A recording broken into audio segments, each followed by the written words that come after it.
favorite alternative media, I guess, personalities. I don't like to use that word, but folks here in alternative media.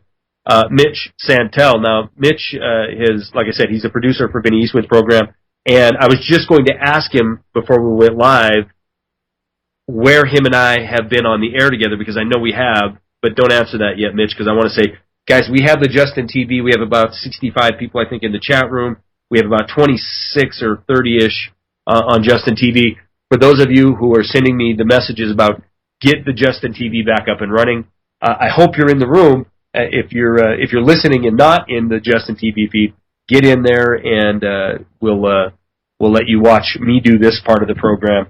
And I want to make this announcement kind of guarded.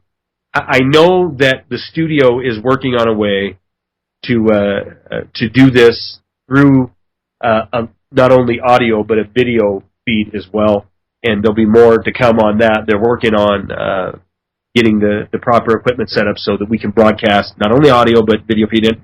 And Mitch, I think Vinny does that now, doesn't he? Oh, yeah. He's doing both audio and video sort of at the same time, and then we're doing the show live, and then we're archiving it, putting it on YouTube, so it's a quite full day here at the Vinny Eastwood Show. Busy, busy, busy. Well, what do you broadcast? This is just been out personal for my personal edification. What are you broadcasting the video feed? Is that over Skype, or over Justin TV or live stream, or what? We just do the whole thing basically on Skype, and we just do it broadband on Skype, and we record it, and we capture it, and then after the show we edit it. Got it. And then for our subscribers, we take all the ads out, and then for everyone else, we give it away free so they can get the information. I got it. Okay, that makes sense. But you're not the live program is just audio, right?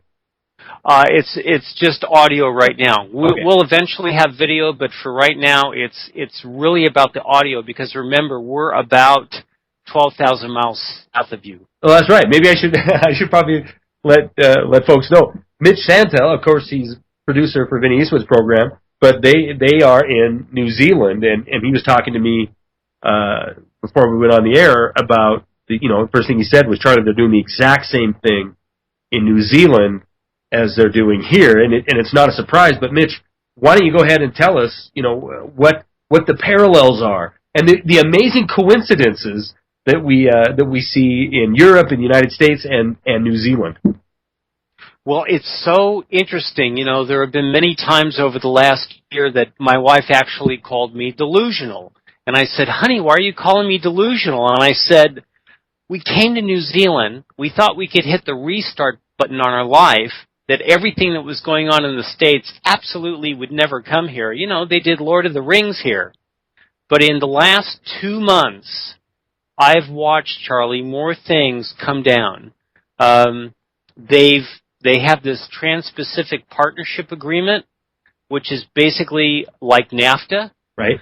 We have 35% of the radio.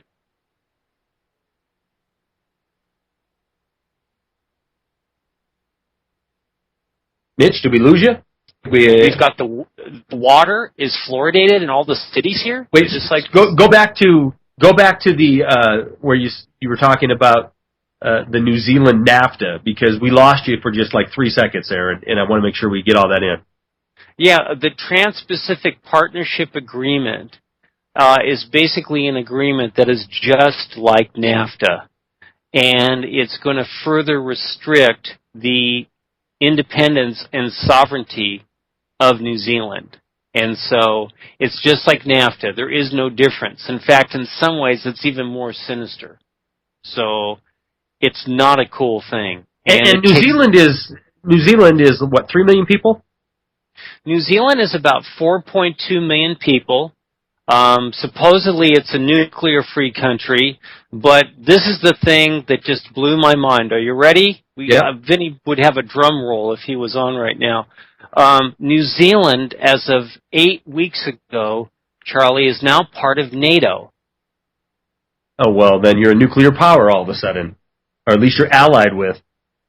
John Key, the smiling assassin, who was formerly the head derivatives manager for Merrill Lynch in both New York and in London,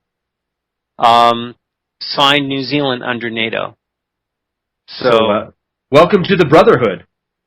Oh, thank you. I'm so now when we go and we provide air cover to go butcher Assad, so we can put it up on YouTube. Oh, no, excuse me, we won't do it. Freedom-fighting rebels that are well funded miraculously in this destitute nation.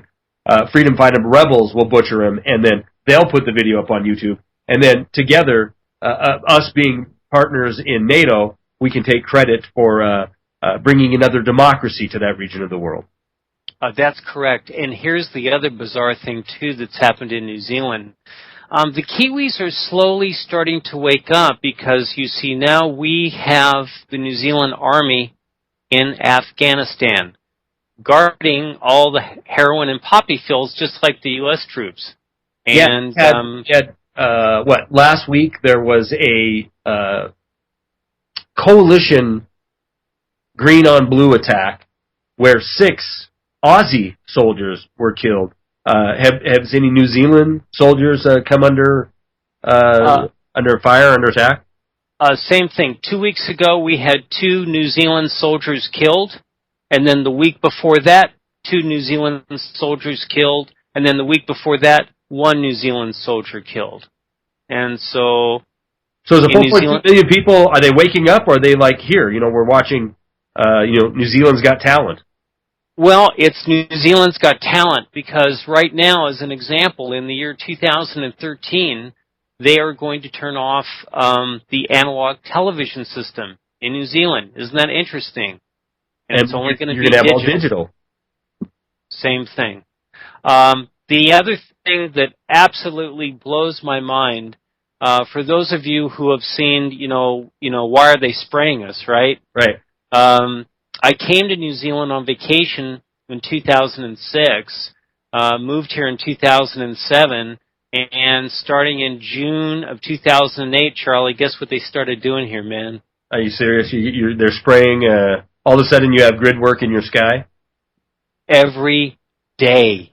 Every day. It's like, what is going on? And so, after the show, I'd be happy to send you pictures of the clouds in 2007, then I can show you the same areas in 2008. And they're geoengineering like crazy. It's unbelievable. What is your guys' program, the Vinny Eastwood program, is, from talking to Vinny, it was the first alternative media outlet in New Zealand, and I think you guys are doing fantastic work, and you're getting a great following. But you're saying that the people of New Zealand and the Americans that I know that have went to New Zealand, I actually know 2. So it's not a big number or anything. But they were, both of them were touting the notion. They both married New Zealanders because apparently that's about the only way you could get into that country. They don't want anybody else. But it was freedom-loving, independent-minded. True entrepreneurial spirit, kind of what the United States used to be. And, there's not more of an outrage down there to this? Well, it's so interesting because they're doing it really quietly, and let me give you a couple of specific examples. In New Zealand, they turned Auckland into a super city. And it's actually, for those of you who follow Agenda 21, it's actually an Agenda 21 city. Hold tight, Mitch. You know what? We'll start there. Agenda 21 City, Auckland, New Zealand, of course. We'll start with that after this first break of the second hour. Guys, hang tight.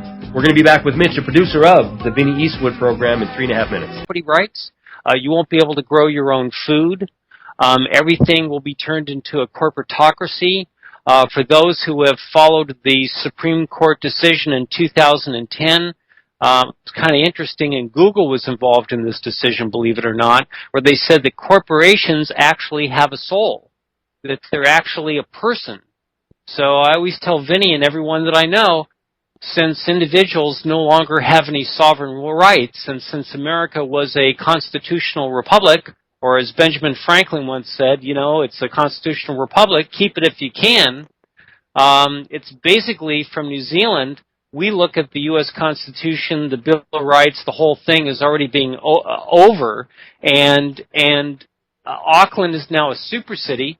It was turned into a super city during the Rugby World Cup. We had a member of Parliament, Rodney Hyde, who's a nice man, by the way, got into a lot of trouble over expense accounts and taking his girlfriend to Hawaii. But while that was the friend story, and while everyone was getting drunk on Heineken and going to the rugby games, basically they were passing all these laws for the super city. So, and the super city in Auckland, it actually started in Hamilton, New Zealand, which is 2 hours south of here, which is sort of the farm country of New Zealand. But it's the same thing, Charlie. It's a corporatocracy where everything has basically been combined. So it's evil stuff.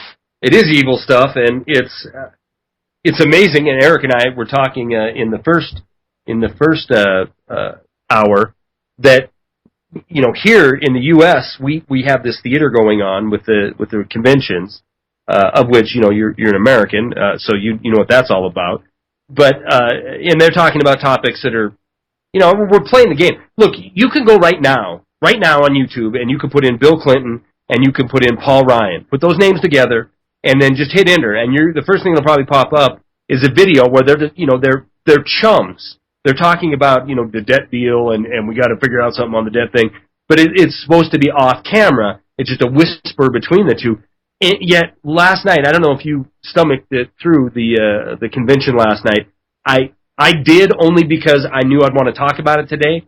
When Bill Clinton up there batting for the blue team, talking about, you know, the evil Republicans, and then they showed the doe-eyed members of the DNC, or at least the folks that went to the Coliseum down there in order to participate in this doe-eyed, shaking the head. You know, it was like a Brave New World, like reading A Brave New World, and these people are just sitting there and buying into it and sucking it all in. You know, they're talking about the jobs created and how we rescued us from oblivion, and the same exact thing happened on the red side a week earlier. We have a divided nation, and everybody's going to be angry at the wrong person. We got the break here already. I hear music. Mitch, you with me? Yeah, I'm here. I'm not hearing any music. Okay, sorry. I thought I heard. No. I'm hearing things. No worries. Now. Basically, what you have is you have America being turned into a police state, and you need to know my observation from New Zealand. And this is not original, because I've been following the work of Jordan Maxwell for many, many years. Start to look at the Democratic and Republican Party as being different wings of the same team, and see the Democratic Party as a Marxist socialist party, and see the Republican Party as a neo-Nazi party. And if you start to view it in that way, it'll help you wake up. Well, in my opinion, in my humble opinion, that would be a very true representation, what you just said there. We're going to be back with Mitch Santell and more Wide Awake News Radio, 3.5 minutes. Hang tight. McGrath, Mitch Santell is our guest for this second hour. And those of you watching on Justin TV, you heard a little bit about what Mitch is working on. And it's fascinating stuff. And I want to get into it right now, because we only have 2 segments left, about 20 minutes, 22 minutes or so of talk time. And I also want to give out your blog here. Wow, what the heck? Give me the web address again for your blog. For afteramerica.wordpress.com. So, afteramerica.wordpress.com. I'll put this link into chat. Check this blog out. How often are you posting material up there? Every day. Every day. All right. So you guys want to check this out, because Mitch is, well, you know what? I'll turn it over to you. I mean, I want to hear about this documentary, though, so make sure we talk about that before the end of the program. But go ahead. Yeah, basically, because my family's been in the film business since 1914, I started noticing after I left America that everything that's happening in America now has been shown in films. So I've got a documentary in pre-production right now called After America, And it's basically how Hollywood for the last 40 years has been telling us in plain view what's going on. So right now, Charlie, for your audience, I'm going to give at least 5 films, okay? Yeah. Where they can go and watch short little clips, and then they'll be able to say, wow, we've already heard this. It's like predictive programming, you know, where you see something, and then you say, I've seen that before. There is a scene, Robert Redford and Cliff Robertson did a film in the 1970s called 3 Days of the Condor. And at the end of the film, during the last 4 minutes of the film, you hear Robert Redford ask Cliff Robertson, is America going to go into the Middle East and start a war over oil? And Cliff Robertson says, no, we're not. It's all play. It's all war games. And Robert Redford says, you're one of the bad guys. And Cliff Robertson says, no, I'm not. He says, listen, this film came out in the 70s, Charlie. So he says, what are you going to do in 15 or 20 years when people can't get petrol, they can't get food or water, and they have no housing? Who's going to get it for them? We got to get it for them. So go watch the last scene in 3 Days of the Condor. Last scene, 3 Days of the Condor. Got it. Yep. Go watch the film Enemy of the State, because since 1998, they've been trying to pass the Patriot Act. Wait a minute. Enemy of the State, Will Smith, Gene Hackman, right? Yes. Okay. There's a scene near the end of the film where he's doing a search on this politician who is, remember the film came out in 1998. The politician was born on September 11th, 1940. Isn't that interesting? That is. And then they talk about how the NSA works and how the CIA works and how they've been doing surveillance for literally the last 40 years. Okay? Go look at the film from the early 1970s called Colossus, the Forbin Project. It's about using computers to run the U.S. military. It's called the Forbin Project. Go watch it. Colossus, go watch the Forbin. film. Yep. Go watch the film from 1972, Andromeda Strain, which is how this virus takes over a town in Arizona and everybody's dead. And isn't it interesting how they had Andromeda Strain, and then they had another film that came out with Will Smith called I Am Legend, right? Right. He plays a man living in New York because of a pandemic. He's the only one there with his dog. Right. Okay? So they show you, and then there was a time for 2 wait, years. I'm going to stop you, because on the Will Smith movie, I Am Legend, as soon as we started talking about this, I wrote down I Am Legend, because my son and I were rewatching that program on the 3rd. And, of course, doing this every night and talking to people like you, I look for symbolism and meaning in everything. I watch the Olympic ceremonies and I try to see the New World Order meaning, or at least the symbolism, in all these events. And in I Am Legend, in I Am Legend, in one of the scenes where he was trying to see what rat was affected in a positive way by the serums he was working on, the date he gave when he was streaming live to record it, apparently for nobody, because he believed he was the only person left, but he recorded it, and the date he gave was September 5th, yesterday, 2012. And so my son turns to me and says, do you think there's going to be some big event on September 5th? Because it was in the movie September 5th, 2012. I said, I don't know, right. I guess we're going to find out, but yeah, go ahead. I got 2 more for you that will blow your mind, okay? Okay. The film with Nicolas Cage called The Knowing.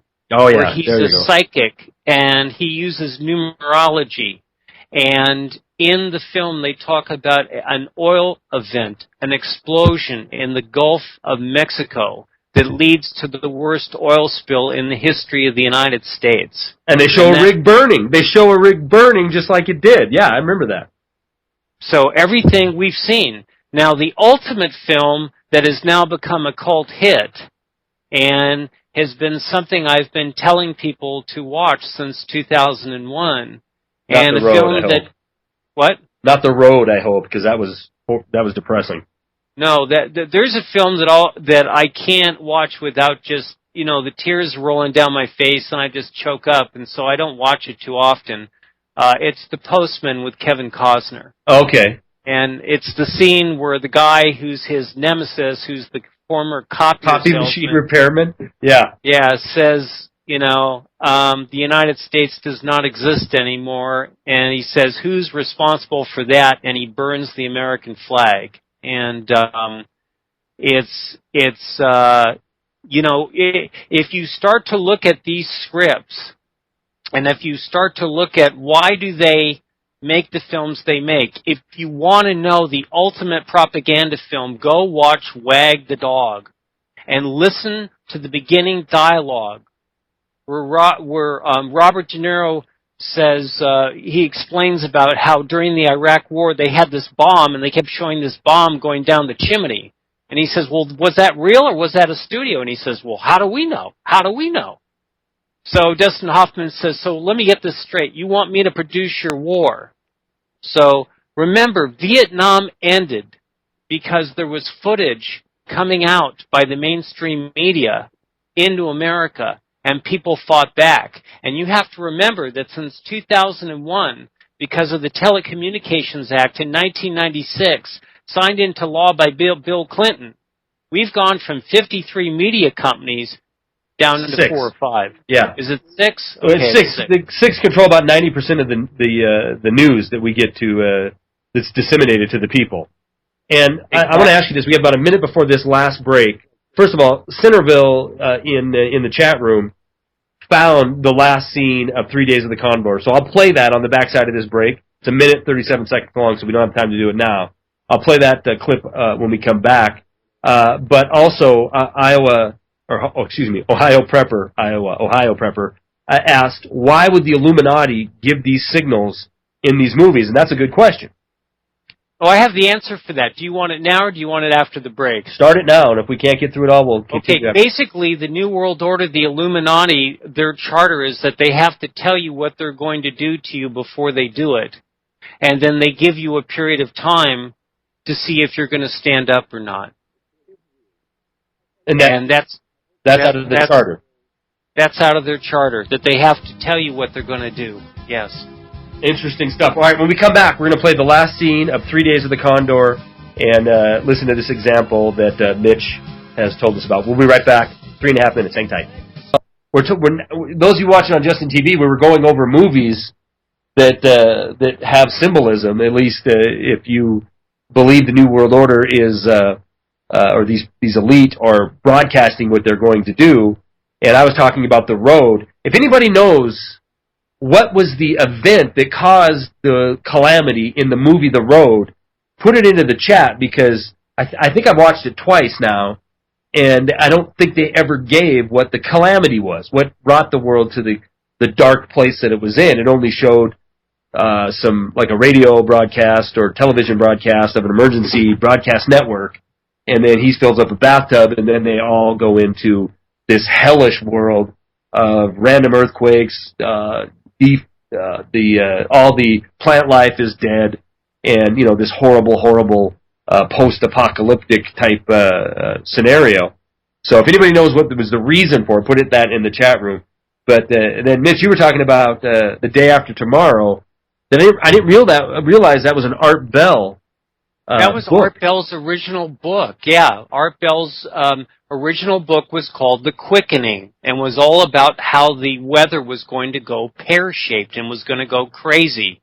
And they turned The Quickening into a movie called The Day After Tomorrow. Did they take that from him, or did he get acknowledgement for it? I don't know if they took it from him or not, but I remember he used to talk about it before George Norrie took over his show. So, yeah. Well, go ahead. Yeah, so with all these films, it's just that they just show it in the movies. You drew a parallel, though. You drew a parallel between The Day After Tomorrow and what we're seeing now. Oh, well, The Day After Tomorrow, if you look at go rent The Day After Tomorrow at your local video store, get it on Netflix or wherever you can get it, and then look at what's going on with the weather in the United States. It's absolutely out of control.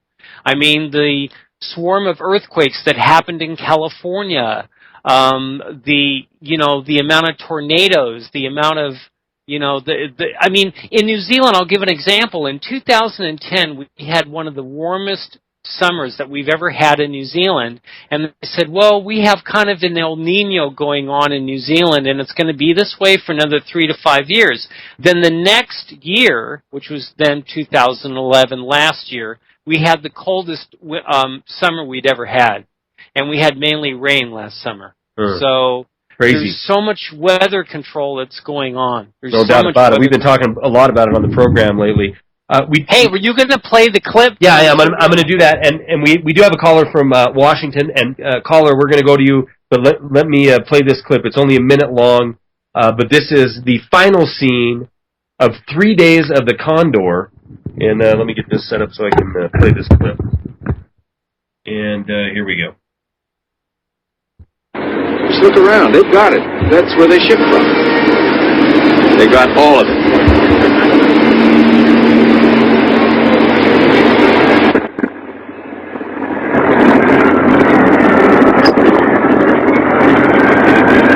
What did you do? I told him a story. You play games? I told him a story.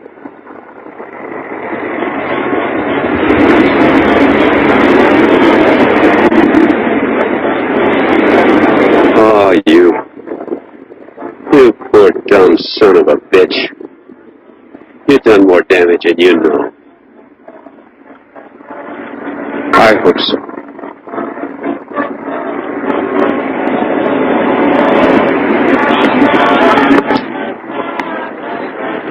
About to be a very lonely man. It didn't have to end this way. Of course it did. Hey, Turner. How do you know they'll print it? You can take a walk, but how far if they don't print it? They'll print it. How do you know?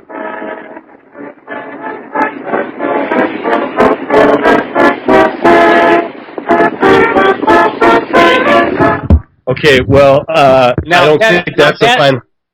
Charlie, that's a great clip, but it was 10 lines before that. I figured that by the time we got halfway through that we were missing the... Yeah, basically they start going and talking about the Middle East, about Iran, Iraq, and Lebanon, and all that stuff, and they just lay out country after country that the U.S. is going to go in and take over the oil supply. I'm gonna be searching tonight now. Senator, if you find that scene, dump it in there.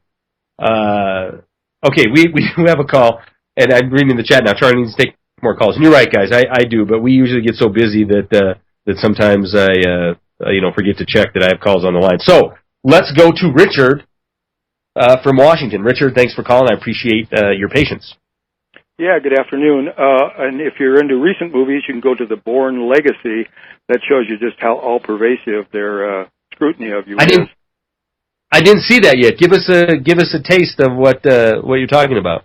Well, it's a guy that's supposedly an insider. He's a assassin for them.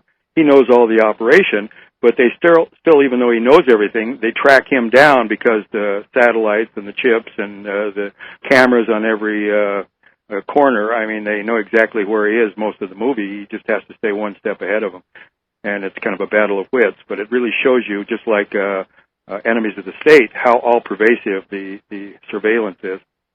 Yeah, I haven't seen that movie. But why I called is because you asked why they had to tell you what they were doing. Yes. When this country went bankrupt in '33, they redesigned the War Powers Act so that we were the enemy and the military was being used against us. And I read this before, the Garcia brief. It's about a 72-page paper by a legal paralegal, I think, is what he was. And he wanted information that would be standing up in court. And a quote from that on page 11. These manuals have been designed to outline the procedures for the takeover of the American people through the control of the economy and what is known as social engineering. And that's from the United Nations document, The Silent Weapons for Quiet Wars.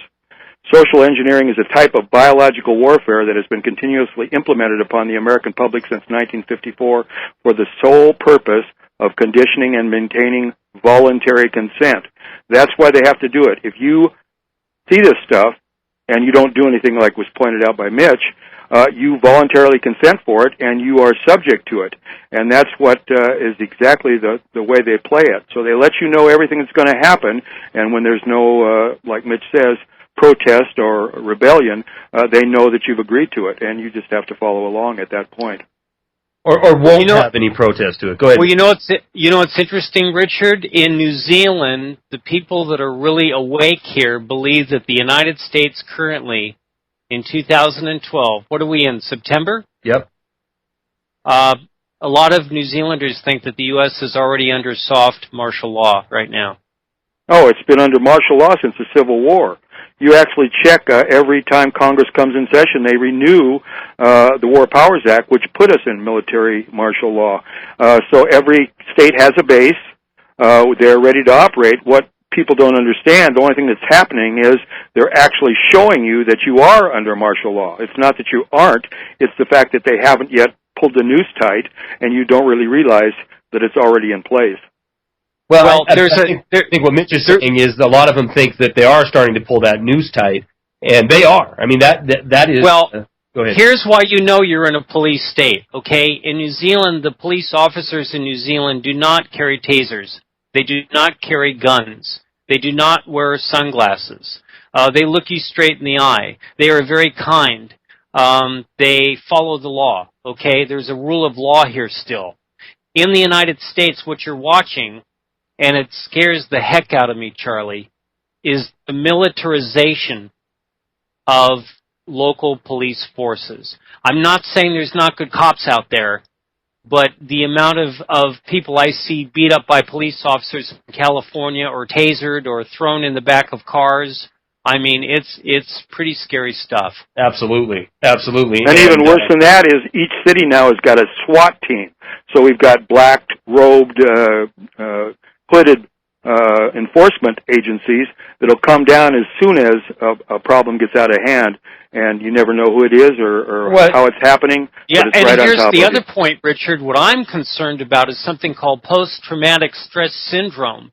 Do you realize that you have a minimum of 10% of the entire U.S. population on Zoloft or Prozac or Adderall or one of these serotonin inhibitors. Right. And when people can't get their medication, and with the amount of people that commit suicide on these drugs, with the amount of veterans that are basically being abandoned at hospitals or being treated like cannon fodder, you've now set the stage for something to pop. It's gonna pop. It's only a matter of time.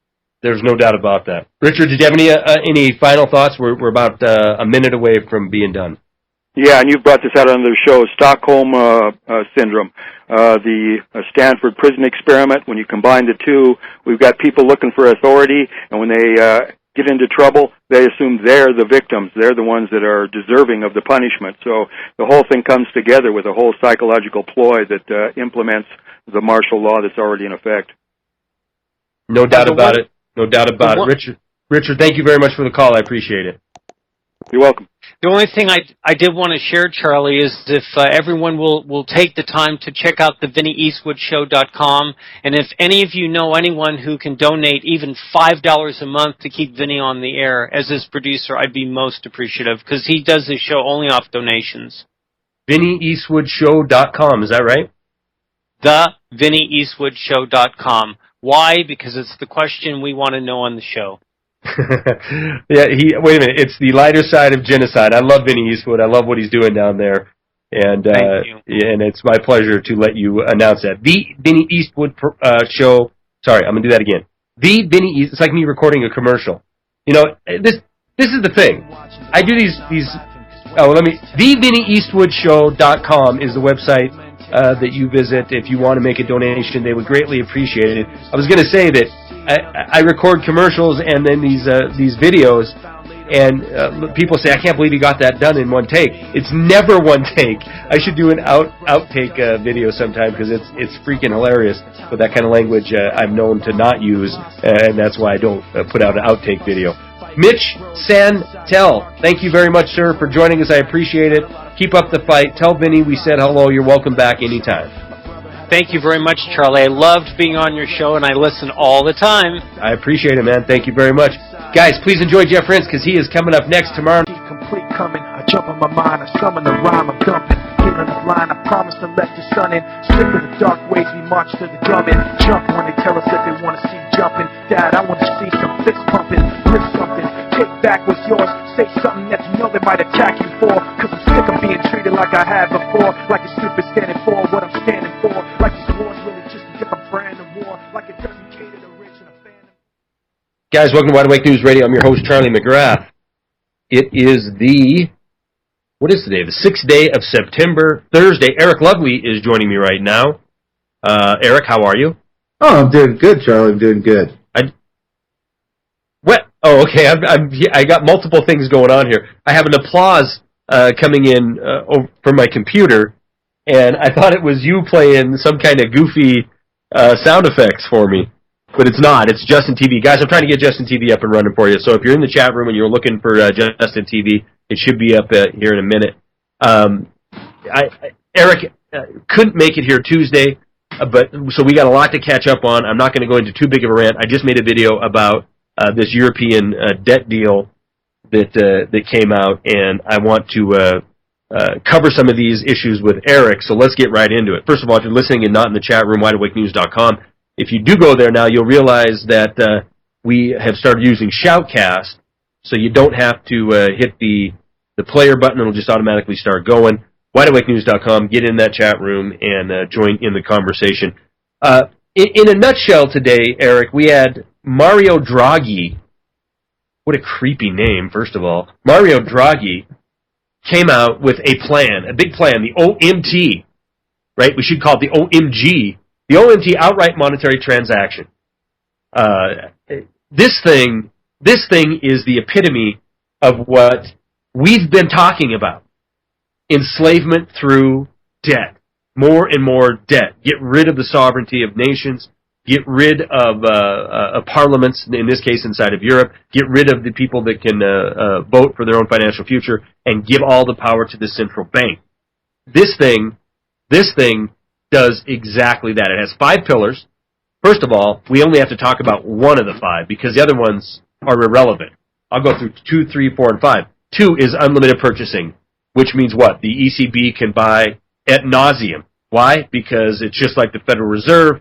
They print the money out of thin air, the currency out of thin air. At debt, the people of Europe become enslaved every time they crank up the theoretical printing press. ECB is no longer senior, whatever. Sterilization and transparency are the core pillars 4 and 5. Let's look at number 1, because number 1 is the only one that I believe the banksters care about. Number 1 is the submission hold, right? This is the MMA of legislation that Mario Draghi is putting out here. The submission of nations. If a nation is in financial chaos or financial stress, like every nation on the planet is because of central banks, and they want to participate in the OMT, then they must submit to outside oversight on fiscal matters. That one sentence in pillar number 1 should be causing a war inside of Europe. But it won't. It won't. It'll get passed, probably, maybe. You know, we've seen crisis after crisis lead to this kind of extraordinary legislation. Submit to outside oversight on fiscal matters. Eric Lovely, if you're a nation, the nation of Eric, right, and I am the evil central bank, of which you happen to be, you trade in my currency. And I say to you, okay, Eric, you can have your government. Yeah, that's cool. You can have your government. You can you can vote on issues, and you can pretend that you're a democracy, air quote. But I, as the evil central bank, I will have oversight on anything that has to do with fiscal matters inside of Ericstonia. That's what I'm calling it, Ericstonia. In your opinion, in Ericstonia, if I have control over fiscal matters, do you really have control over your own future as a nation? No. I mean, you don't have any control over your future in that point. I would say shoot the banker in the face and burn the bank to the ground, but... Which you just did. I mean, really, but I mean, if you take an in-depth look at this, people really need to understand how they're defining oversight and what it really means. You see, people read the surface of the bill and they get a calamity, but there's an even bigger calamity. The Brussels appointed economic staff that will be deployed, because they don't have a name for them yet. Right. But once you sign this agreement, which basically locks in that Brussels will be able to appoint a group to come in and manage your economy for you, overrule your legislation, bankers, everybody, everything. They can veto anything that they want, that they can somehow in some weird way attach to an economic function. Basically what you're looking at is you want to look at the dramatic mistake article, which is a good starting point, and it's over on Wide Awake News. It's called "For Political Union Now is Dramatic Mistake." That's what's going on here. Yeah. They're creating, you see, it used to be, what they need to do is sell the entire Europe as being a unified body. So instead of having Italian debt, instead of having Portugal debt, the province of Portugal will now issue European sovereign debt through the actual euro itself. They're communizing and creating the central bank the way they want it to rule and print money, and basically they're already telling you that they're turned on all afterburners to buy up. They're monetizing their own debt already, okay? And this is basically what you see is this is the gearing up to a unified Europe. There will no longer be debt that will be issued to a single nation of Europe. It will be issued as a blanket to all Europeans, and they will be treated as one unit, and they will all owe a portion of that debt. And people really, really need to dig into this deal. This is a unification legislation. This is the creation of a united Soviet socialist Europe. That's exactly what this is, and people need to start calling it that. Well, let's break that down a little bit, because Eric and I spoke maybe 5 seconds before the program tonight. Eric, literally, I called him at less than a minute before we started tonight. So we had no talk at all about the OMT, but apparently, we both read the same articles, and now, after listening to that, I'm convinced we came to the exact same conclusion. And it isn't all from one article that I pulled this from. This OMT layout, that this is what the speech that Mario Draghi came out today and spoke to. But in an article that you're referring to, that was Martin Schultz of... what's that? Spiegel and Schultz. Yeah, Der Spiegel had an interview with Martin Schultz. And he's, for those of you who don't know, which is probably everybody because I didn't either, he's the EU the president of the EU Parliament. Now, Martin Schultz in this said it was crazy right now to be talking about any kind of political union. See, and this is the in your face, we're taking over your continent garbage that drives me insane. Martin Schultz, the head of the president of the European Parliament, says we can't have we don't have time to debate a political union. We need to implement things such as the European Stability Mechanism, the ESM, and get the debt of Europe pooled so we can move on and we can start growing again. But we all have to share debt to do that. And that is tantamount to saying, we're going to take you over, but behind your back. We're not going to do it outright. We're not going to say, okay, Germany, Spain, France, Portugal, Italy, all you nations, the 17 that make up that use the currency, you guys, we're not going to overthrow your governments, and we're not going to storm through your borders and take over your country. But that's exactly what they're doing when they pool everybody together in a debt prison. All of a sudden, everybody's enslaved and everybody's made to pay through this kind of legislation, where they're backdoor destroying sovereignty. And Eric, for those who may not have heard you and I speak to this before, my stance has been, and will continue to be, that this already occurred inside the United States. There is more evidence of freedom in Europe than there is in the United States. Now, all the red state NASCAR-loving red team would think I'm crazy for saying that. But it's true. The bankers already write policy and law in this country. They've already taken over our 535-member body of Congress. They need to do the same thing in Europe, and this is what they're going to use to do it. You know, this is absolute 100% bona fide, one of the scariest things. Well, we have a break, and I guess we'll be right back after these messages. Good point, Eric. We'll be back in 3.5 minutes. Hang tight, guys. Welcome back to Wide Awake News Radio. I'm Charlie McGrath. Your host, Eric Lovely, is our co-host tonight, this Thursday, the 6th day of September 2012. The day that Europe lost all sovereignty. You know, and we could have said that 4 years ago, because it was written in stone at that point, Eric, that this was what is going to occur out when it comes to sovereign debt. This is the plan. Sovereign debt equals enslavement of the people. Enslavement of the people will be achieved by the power elite. How will it be achieved by the power elite? They will use a little thing that they call, that they want to achieve, rather, which is total global financial domination. And they're going to achieve this agenda with a weapon, and it's going to be a weapon of mass enslavement. It has one word, and that word is debt. So we could have made this prediction a long time ago. In fact, if you were watching on Justin TV, which is up and running, and I'm told the audio is good, both mine and Eric's, you can access that from the chat room. But you and I have been talking about that for quite some time. I mean, I remember being on your program talking about how austerity was going to be a catchword. And you know, we talked about these things that were coming down the road, and sure enough, here we are. We're looking at this weapon of debt that's being used on people of the world, and Europe's in a lot of trouble. But, you know, before you feel sorry for them, understand, we've already entered into this no man's land. Well, yeah, you know, I mean, we could all cry over the spilt milk now because we're all floating in it. And when you look at this, and, you know, I want to say something that may be poignant, may upset some people, may not. But really, if we would take today's image and we would go back in time, if Adolf Hitler was smart, you see, really, if you look at the legislation, you look at the way it's structured, Germany sits atop of the heap in Europe. Germany's finally getting what they want. They're conquering and unifying Europe under their leadership. That is what the Nazi heritage and whatnot has professed for some time, but that they would unify Europe. Well, if Hitler would have known how easy it was, he wouldn't have bought a single tank. He would have just went down and opened a bank. He wouldn't have called himself Jan Führer. He'd have said Jan Loan Officer.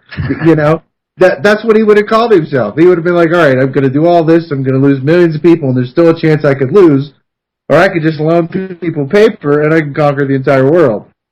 I mean, really, this is where you're at. And you see the complete integration. All the individual governments are losing all kinds of power, and the bank license charter that they want to give to the new European Central Bank, okay, when they give it this new bank license, can only be revoked by Brussels. No member state can leave the union, and no member state can revoke the power of the central bank over their nation. Yeah. You're talking about the ESM, right? The European Stability Mechanism. The whole entire thing. Yeah. It's all one organism. Yeah. Yes. You sign on to this, and you sentence the people that you represent to enslavement. Period. That's it. There's no debate. There's no discussion. There's no retribution. If Charlie, they don't even have the authority to create a referendum, supposedly, according to this piece of paper. They're not allowed to leave. They have to issue a petition with 58% of the nation's signatures to Brussels, asking them to review the case to let them out of this new European zone, this new financial union. In other words, you're never allowed to leave. That's right. And you never can question, you cannot question any actions that were taken by this Uber Council. You cannot take them to court internationally or in your own country. They are they're not touchable. They're untouchable. That's what I was looking for. They're untouchable. And anything they steal from these nations, you can't even go after that. You can't get your wealth back, or in some cases, and we know we're going to see it, the national treasures of the countries involved will be leveraged to pay off bogus debt, and you can't get it back. You also need to read in that in all these particular pieces of legislation that we're talking about, called the unification of rights. They talk about that throughout this entire thing. And basically what that means is they're always alluding to a court of Europe, a European legal system. What they're doing within the legislation to secure that you can never convict them is that the Italian legal system is gone. Every legal system and all the independent nations of Europe is gone. They're being liquidated. All their soft power to judge law is now being merged into a European law body. Okay? These people are never getting away. They're creating the Third Reich Empire that they always dreamed of, and they're not having to fire a shot. And they have complete control of everyone's life, of everyone's beliefs, what they'll eat, what they won't eat, everything, all controlled through debt. I mean, it's sadistic and it's insanity. Absolutely, and the only thing I'm going to correct you on is they're not going to have to fire a shot, because they will fire shots. It isn't going to be an invading armies trying to overthrow them. It's going to be their people riding in the streets. This is going to occur because there is enough people awake in Europe and the United States to realize what this really means. You're pooling everybody's debt in order to enslave everybody. And, you know, if this goes off without riots in the street, I would be utterly amazed. As a matter of fact, I would probably shut down operations, because I would give up all hope for humanity at that point. I'm serious. Serious. I mean, if the people of Europe... go ahead. I would definitely agree. If the Europeans don't do anything... I was saying, if the people of Europe don't do anything, yeah, that would be probably the pinnacle moment to just say, all right, I'm through. I'm moving to the Northwest Territories. I'm going to eat grizzly bear and caribou and try to make a go of it for the next 40 years outside of anybody's scope of influence. Because write humanity off. Write it off. And I want to talk about the people that are listening, trying to figure out how this applies to the United States. We're going to talk about that in 3 minutes and 30 seconds. Hang tight, guys. We'll see a transaction that was announced today by Mario Draghi, Dracula-sounding, evil-sounding name, which is very apropos. His 5 pillars, 2 through 5 are meaningless. Pillar number 1, nations that want to participate in the OMT will give up everything. And if they don't, they'll get booted out and be sent to, I guess, the financial abyss. At least if we realize that, or if we keep pretending that the financial system that we have now is meaningful, and it's not. It's an illusion across the board. So this debt is an illusion, yet it isn't going to stop them from using it as a weapon. But I want to talk about why this is important to the United States. Because I'm going to be honest with you, that most people could care less what Mario Draghi has to say. Most people could think it's meaningless to them. In fact, it'll be sold at the DNC and the RNC and all these would-be presidential candidates that want to come up and tell you that it's going to be Europe's fault that we're falling off the financial cliff come January 1. They're going to say that, it's a good thing, because the Europeans were dragging down the economy of the world. So they're not going to even touch on the fact that the sovereignty of Europe is being handed over to the central bank. But I believe this is a pivotal event in every American's life, Eric. I believe that if this occurs, we're just one step away from ushering in the Uber crisis that allows us to combine the debt of Europe with the debt of the United States, with the debt of the Pacific Rim, with the debt of everybody. Because after all, Eric Lovely, we're a global community, and things have changed over the years. Everybody's our international partner. We all got to be playing from the same basket. So we're going to have to combine everybody's debt, right? And what we'll do is we'll give you a really good rate. We'll have the World Central Bank, or the IMF, or whatever the case is, whatever they want to call it. They'll control it all. They'll control all the finances of the world. And you nations out there, you can vote. You'll have a say. You can vote on things like if a man can marry a man in your country. You can vote on things like, we fix a bridge or that kind of thing. But when it comes to monetary decisions, yeah, we're going to go ahead and let the big boys at the Global Central Bank, the GCB, the ECB will make those decisions for you. Eric? Well, if you look at the European model, that's not even true. That right down to domestic spending is only, your vote only matters if the bank council determines that you have the ability to spend that money. So, in other words, if the banking council says, well, you need to pay back your loan, to hell with those bridges, then your bridges don't get fixed, and you pay back the loan. And I will also go even further to say that there is so much more involved here because, look, the United States Corporation has a treaty with individual European nations. It also has NATO treaties. But it also has a call to arms treaty, a friendship treaty, enactment treaty with the European Union. So what happens now when a hot war breaks out where, let's just pick two, not saying that these two will do this, but I'm just saying, let's just say we'll pick two easy ones everyone knows. Let's say we have an alliance with the United Kingdom, and the United Kingdom says, no, we're not doing this anymore, so you can stop the limit. Well, who do we send troops to side with? The treaty that we have with the European Union? Are we going to go and oppress the United Kingdom's population on behalf of our ally, the European Union? Or are we going to go and attempt to free the population of the United Kingdom on behalf of our alliance treaty with their kingdom directly? You see, all of the old things that you used to understand as treaties and alliances are being liquidated. Right, but isn't it easy to shake up the whole game? Look at the shakeup we've seen in the countries that we're talking about now. Look at the shakeup we've seen in just 4 years. Look at the shakeup we've seen in the United States, right? We went from 535 members down to a super committee, down to nothing can get done without a banker's approval. The Federal Reserve had an extraordinary power, saving the day, rescuing the economy. They're the only thing that can bring the stock market back to new 2012 highs, is this central bank. Inside of Europe, in the exact same amount of time, we've seen the absolute obliteration of sovereignty to where it's all going to come under one control. So if you want to get rid of everything, if you want to rewrite the books, you want to rewrite your constitution, if you want to dismantle freedom around this planet, you can't do it when things are going sailing along smoothly. We'll need the big crisis in order to usher that in.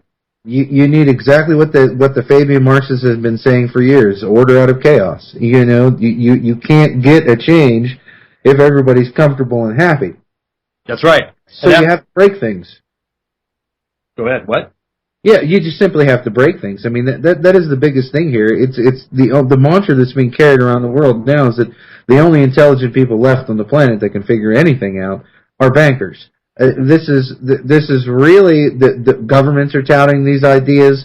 World uniformists who want to uniform the world into a one world issue. All of these people are basically sitting in their houses, in their industries, whatever it is, staring at the TV going, "Oh, what's old Ben going to say today? Is he going to give away some money? Will I be open tomorrow?" Everything is gone. The entire system is ludicrous. It's created to collapse and explode. And, oh, look, that's what it's doing. That's exactly right. And, in fact, as I know you did, you checked WideAwakeNews.com today to look at some stories that were posted there. You probably saw one with the headline as, I'm going to pull it up here so I don't quote this wrong. Democrats favor Kardashians while Republicans bet on NASCAR TV watchers. So... Did you see that article I posted up there today? Yes, I've read. I mean, this is it. I mean, don't pay attention to this super elite Mario Draghi who is saying pillar number one that enslaves Europe, saying you submit or die. Let's just boil it down. Don't pay attention to that.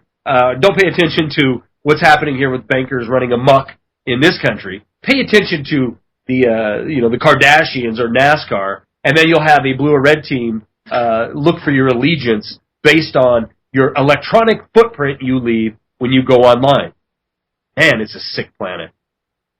Oh yeah, if you actually read the article, the bonding of the NASCAR with the female level-headed shopper of Price is Right, and that's going to change. I mean, the ridiculous. I mean, I can't. The thing that's really the most pathetic is that when people look at America, I'm being judged in the group with those morons. Yeah. Well, you know what? We're going to see if the people that are doing the judging, in a lot of cases it's the 500 million people of Europe, we'll see if they're going to do anything different. Are they going to pay attention to, the Italian Kardashians or whatever version they have there? Or are they going to let the European, the ECB, European Central Bank, go ahead and become their new king, the new dictator over Europe? I wonder when it becomes, financially feasible and it becomes, humanitarian, because, we like to travel around the world doing them humanitarian aids. Sure. I wonder if we're going to be smuggling guns into Europe to the countries that have their, revolutions to free themselves. No, and here's why. Because the Trilateral Commission, the IMF, what am I thinking of?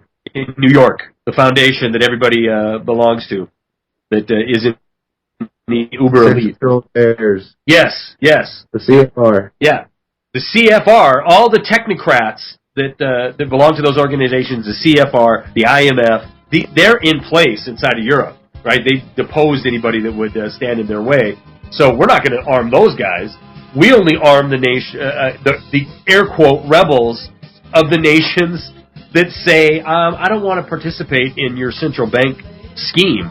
Those are the nations that get rebel support. All right, we're going to be back with Eric Lovely, more Wide Awake News Radio, 3.5 minutes. I want to talk about the direction we go with this campaign and the potential collapse that's coming on January 1st. We didn't touch on that yet. I will after this break. The segment I have with him the first hour. I want to talk about, again, what this means to the United States is a conglomeration of these central banks getting together to implement their strategy of global financial domination. And this is going to happen in this country. Get ready for everything you understand now, as for your financial system, the governance we have. Get ready for all of that to go by the wayside and to enter into some new world order. I mean, I know that sounds tinfoil hat, but guess what? It just happens to be the truth. And today, Peter Orszag, he's a bigwig at Citigroup, came out talking about how that Congress is going to take us off the fiscal cliff right now, this year. But don't worry about it, because after January, they'll go ahead and fix the problem. And what he's talking about, for those of you who don't know, the fiscal cliff is the Bush tax cuts end on January 1st, 2013, as well as mandated automatic increases in taxes. And this was all part of the plan when they raised the debt ceiling to $16 trillion, that if we didn't come up with a comprehensive budget, blah, blah, blah, we would have automatic tax increases and automatic tax or spending cuts, rather. So the Bush tax cuts go by the wayside, spending cuts automatically get employed, and that is called the fiscal cliff, which absolutely nothing's going to happen between now and then because it's an election season. But here's the thing that I think is not being realized. I believe they're going to take us off this fiscal cliff, and the Congressional Budget Office says this will lead to a recession, which is a joke because, I mean, we're in a depression, regardless if you believe it or not. The Congressional Budget Office says if we go off this fiscal cliff, we're going to go into recession. I see this as pulling a trigger into financial global governance. Let these measures take place.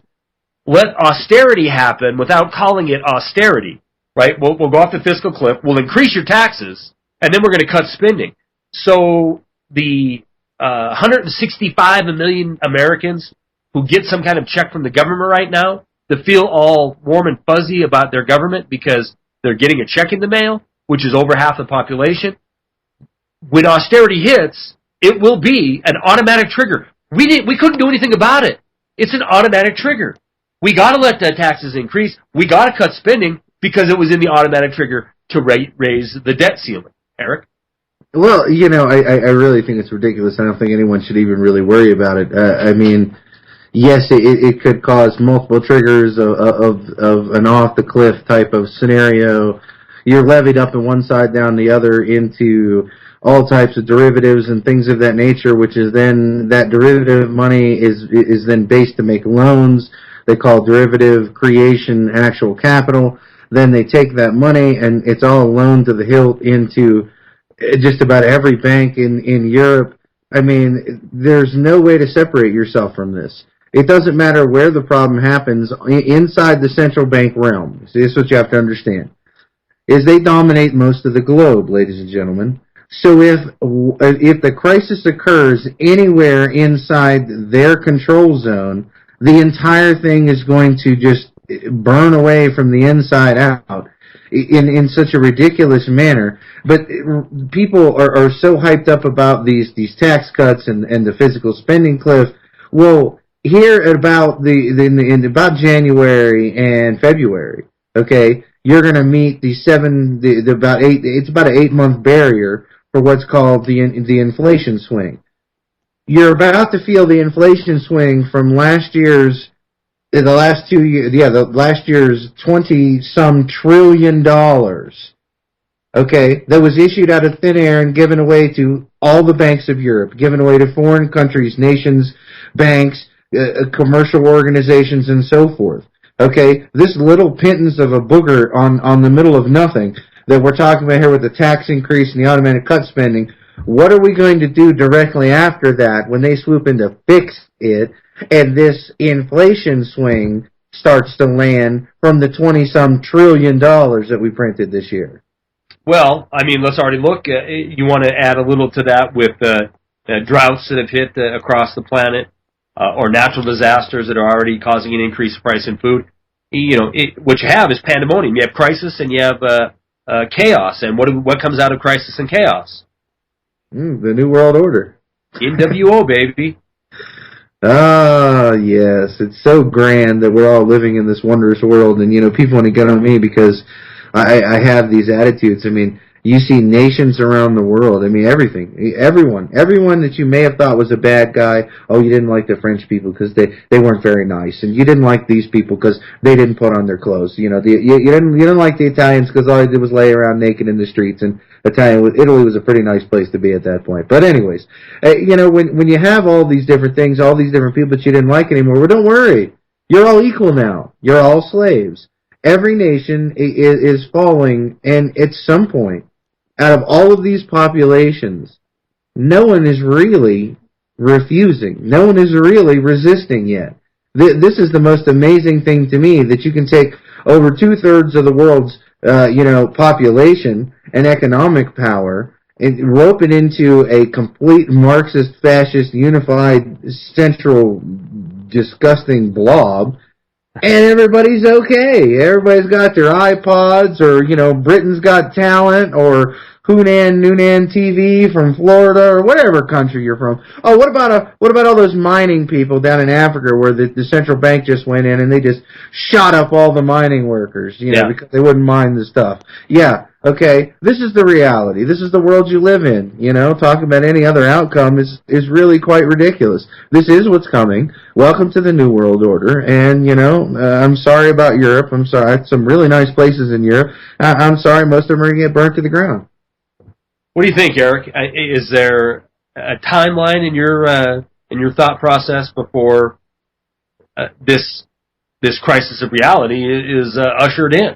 I was really planning and looking forward and thinking that there will be lots of major debacles about the second term, or not the second term, about the second semester, as they call it, the second half of the first year of whatever idiot they choose to be president. The second half of the first year. Okay. Yeah. Okay, so the crisis is going to start to hit and manifest. You'll see around Christmas. They're going to do whatever they can. Hope, at least I think they're going to, around Christmas. But after that, into January, February, you're going to start to things really, really fall apart. March and April, you may see, you know, moving into different nations rioting and so forth over the issues, and then it will come to a head, I think, in that second 6-month stretch of whoever this president is. Yeah, and let's not forget, you know, I mean, we've spent the better part of an hour talking about the OMT, the ECB cure that has led the Dow Jones to close at the 2012 high. You know, but there is something, of course, not being reported, is that this still has to be approved by these European nations. And if that doesn't happen, then, well, you might be looking at an October surprise or a late September surprise. Who knows? Yeah, if one of them gets brave enough and gets enough backbone about them, it may happen a lot sooner. And it's just so simple. It's so simple. The solution. I mean, if we'd have just done the Iceland method in 2008 across the board, I mean, we got Citigroup trying to figure out how to leverage rental property, how to turn it into an investment opportunity. And if we'd have just said, to hell with you, in 2008, you made the bet, you issued the money, quote, money, to put these people in debt. You take the loss. This is the game you played. So take the loss. We can take it from your too big to fail institution all the way across the board to every central bank on this planet, because they're all run by the same families, and tell them the exact same thing, and it would be game over for them in 2008. The world would be moving towards real prosperity in 2012, but no, we're not doing that. We're doing the exact opposite of that. We're making the world far, far, far more dangerous to live in, and we're going to end up giving these families that control the banking cabal of the world all of the power. This is where we're headed, and it's sooner rather than later, Eric. It's really funny that you bring up the one nation, okay, one of the only nations on the face of the planet. Of course, you can't include all of the nations because they're not all wrapped up into it yet, but they're feeling the sting like Iran. Well, we'll go to war with the ones that aren't. But yeah, the only nation on Earth that seems to be really prospering and really coming back like gangbusters is the one nation that told the banks to pound sand. That's right. It's obvious. It's right in front of people's faces. Oh, but hey, that will never work here. That's 300,000 people. It doesn't matter. Numbers are numbers. It doesn't matter. The percentage of debt is the same when you look at what Iceland was facing to what we are now facing, what Europe is now, and I emphasize now, because in 2008 we weren't at $16 trillion in national debt. I know we're supposed to believe it's because somebody got 2 years worth of unemployment that we're at $16 trillion in sovereign debt in this country. That's a lie. Why are we at $16 trillion in sovereign debt, Eric? Well, because we're living all this. We're putting all this money in the hands of foreign banks. We're putting all this money in the accounts of too big to fail institutions, and we're giving the American taxpayer the bill. We're calling it stimulus, but it really is just funneled right to these banks. Oh, man, get me fired up. Eric, you're more than welcome to hang out. Coming up in this next hour, I made a promo video saying Ellen Brown because we thought we had Mitch lost his communication earlier today, and we thought we weren't going to be able to get him. But Mitch Santell, he's the producer for Vinny Eastwood's program. He's going to be joining us for hour number 2. And perhaps Eric Lovely. We'll see. All right, we'll be back in about 10 minutes. Hang tight.